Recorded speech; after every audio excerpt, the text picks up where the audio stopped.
Southcentre.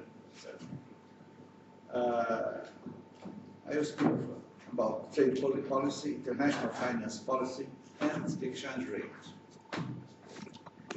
What we have been seeing yesterday and also today is that the present picture, and it's a picture that we have since the Bretton Woods agreements, is a system of separate partners. A system where politics is dealt by United Nations, trade policy is done by WTO, forget, and now, and finance policy, international finance policy, and the exchange rate is made by IMF and World Bank. Well, the question is, how can be this, why this, if the two areas, if trade and finance are so related? And I believe that, and look, to understand how much they are, it's not obviously only because finance is necessary for trade. This is not at all the more important problem. The more important problem is that if you think in two circles, one circle you write trade policy, and the other circle you write finance policy, and make a big intersection among them, among the two. This way, this way. What you put in the middle? The exchange rate. The exchange rate is both in finance policy and in trade policy. If an increase in tariffs is the same thing, a general increase in tariffs is the same thing as depreciation of the currency, and vice versa. So countries are discussing small changes, strongly competing, strongly negotiating tariffs at WTO, and if it's 2%, 3%, 9%, and a small change in the exchange rate makes everything change. Why? Why this separation? I believe that the only explanation that I can see for it is that this international economic governance that we have since the Bretton Woods agreements, which changed, but basically the same, was done by the rich countries on the interest of the rich countries. And the rich countries don't want to discuss exchange rates. They don't want to discuss, they don't at all discuss the exchange rate in trade, and they prefer, definitely do not discuss exchange rate anywhere. Anyway, including in the PhDs, PhD programs, in the graduate programs, in the universities. Since they have to do, they have it because the exchange rate is the more, in my view, of the 5 macroeconomic prices, the exchange rate is the more strategic, it's the more important, that is the one that has impacts on all, practically all macroeconomic aggregates. But it's not on the interest of rich countries, and especially is not on the interest of countries that have international reserve currency to discuss exchange rate. Why? Essentially because the country that has the reserve currency is not supposed to manage the exchange rate. Trust, confidence is essential for its currency. Brings it to this country major advantages, but you cannot manage it. Okay. If these countries cannot manage it, they don't like at all that others do that. So they begin teaching in their universities and in their graduate programs, so that we send our students to study in the United States or in England, and they learn definitely, decisively, finally, that the exchange rate is not manageable in the long run. So why to be concerned about it? But if you don't believe fully in this case, they say, well, but anyway, it's impossible to manage it. Obviously, it's possible. We have lots of cases. Brazil managed for 50 years quite successfully its exchange rate. All developing countries that are successful manage their exchange rate. In the past, it was in a fixed regime. Today, in a floating regime. You can manage in both ways. But they managed.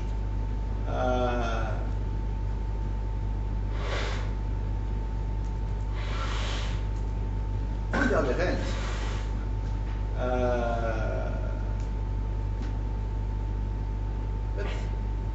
but the problem is, why is it so important for developing countries to manage their exchange rate? It's not only because yesterday we began to discuss this, and there is a fundamental problem. Because the developed country, the rich country will say also, it's not possible, the exchange rate is necessarily endogenous, and if you try to manage it, you are in a policy of bag thy neighbor. You are profiting you are making policy at the expense of the other countries. And really, if you think in competitive depreciations, conflictive depreciation, this is a disaster for the international economic system. Yet, when I say that it's essential for developing countries to manage their exchange rate, so that it's essential for their savings, for their investments, for the equilibrium in their current accounts, etc. For the control of inflation. When I say that this is essential for them, I also want to suggest another thing, is that there is this exchange rate, this management should be done in order to put the exchange rate in equilibrium, to have a balanced or equilibrium exchange rate. Because what's equilibrium exchange rate? There is one, there are many definitions, but I think there is one, let's say, consensual definition. Is the exchange rate that equilibrates current account intertemporally. I think that's a good definition. But it's not sufficient. Because there is another definition of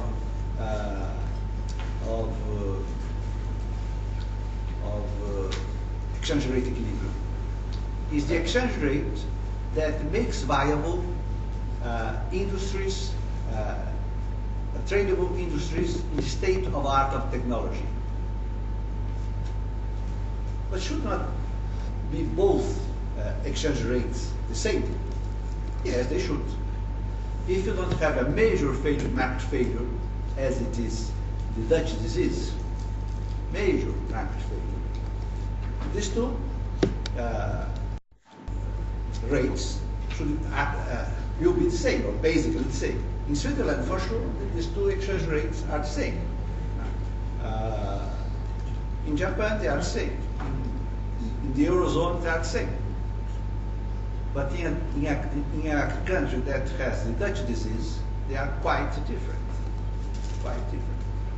So, and what is happening is that the current account exchange rate will be much more appreciated than the what I call the industrial the equilibrium, the industrial equilibrium exchange rate.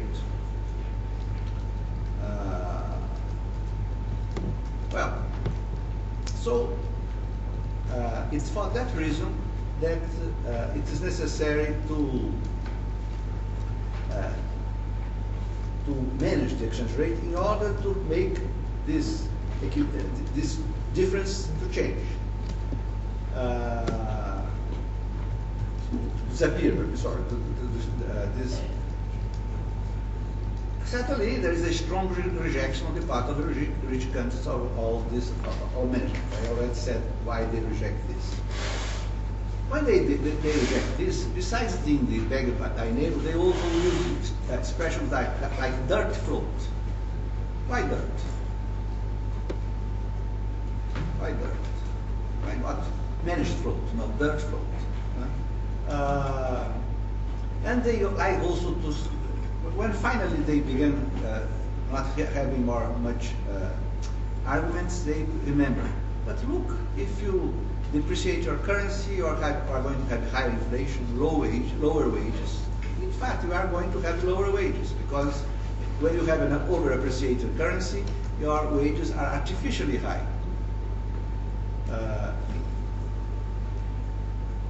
Well, this is, and look, we are here in Geneva. Geneva is are the headquarters of the WTO. I was very much in favor of trade liberalization in the late 80s in Brazil. Today, I changed my mind.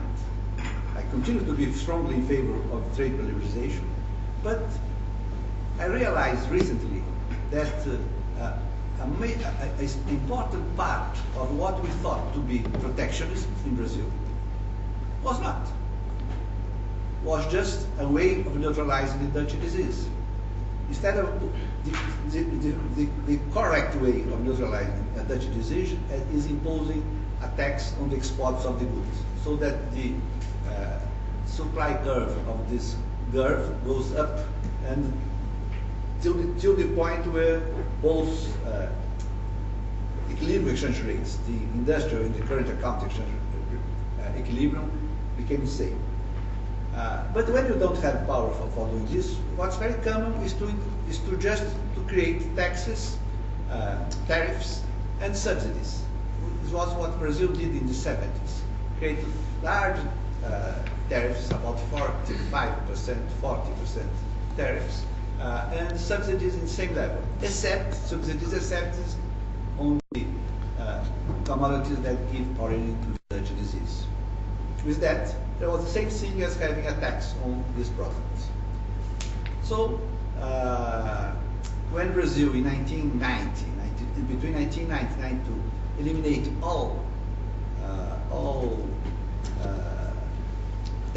not all, made a major elimination, reduction of tariffs, went from 40, 45 to 11, 12.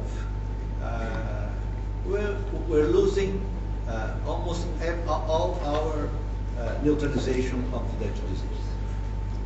The consequence is that Brazil is growing very slowly since then, despite of enormous investments, direct investments, and also loans when it was necessary. Because then comes the second problem. Rich countries don't like to discuss exchange rate, don't like to mix trade with finance policy, but they like very much to link finance with development. Economic development is only possible, according to them, if you have international finance. Poor countries are not, don't have resources to finance their growth. But don't worry, come to us and grow with our finance, our savings, foreign savings for you. This was a kind of mantra in Latin America in the 90s. In Brazil, when began the Cardoso administration, or in the moment of the Real Plan, current account was zero. So foreign savings were zero. 5 years later, they were in 1999, they were 4.5% of GDP. Enormous increase. Larger part of it financed by direct investments. Another part by loans. how much increased the rate of investment, the rate of capital accumulation in the country? Nothing. Or 0.5, if you want to be more precise. Practically nothing. What happened with the money? It was fully diverted to consumption. Why? Because when you have an inflow of capitals in a country, the exchange rate overvalues, and you go, wages go up, wages going up, consumption goes up. And there is a high rate of substitution of domestic for foreign savings. So it's the contrary in English. A high rate of substitution of foreign for domestic savings. I calculated this rate of substitutions in Brazil.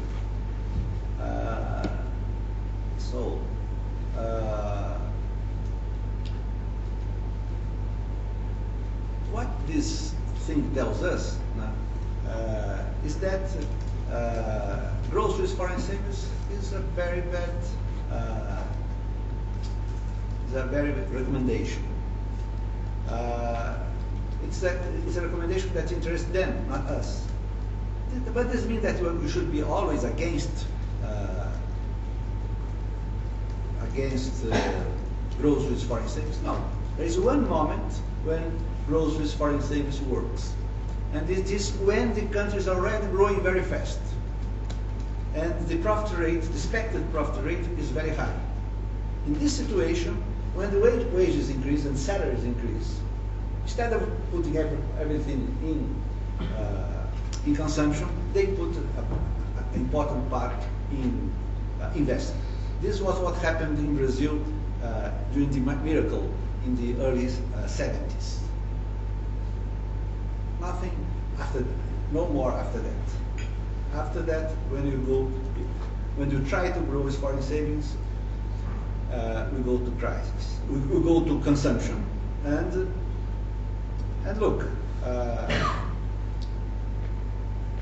when you go to with foreign savings, there is 3 stages that you can follow. The first stage is the first stage of substitution of foreign for domestic savings. The second, almost similar to the second, is that you become strongly dependent on debt rollover, refinance, and so you must be involved in confidence building policy, and this is a disaster. It's the loss of autonomy. And finally, you go to a balance of payment crisis, as Brazil went in 1998, as the Asians went in 1997, as Mexico went in 1994, and as Argentina went in 2001. Because what's important to remark that this policy of groceries foreign savings was strongly supported by the American Treasury and by IMF. IMF that was always, before 1990, it was very strongly in favor of depreciations. That whenever there was a crisis, it was correct, that depreciation. Since the 90s, in name of fight of inflation, in name of exchange rate rancors, something like that, changed and became part of what they call exchange rate populism. Because there is 2 populisms, 2 economic populisms. Fiscal populism is the state spending more than it gets, and there is exchange rate populism, it's the nation spending more than it gets. And our wonderful IMF was strongly in favor of exchange rate populism. Certainly there are also politicians in developing countries are very fond of it, and so you have a very good alliance, wonderful alliance.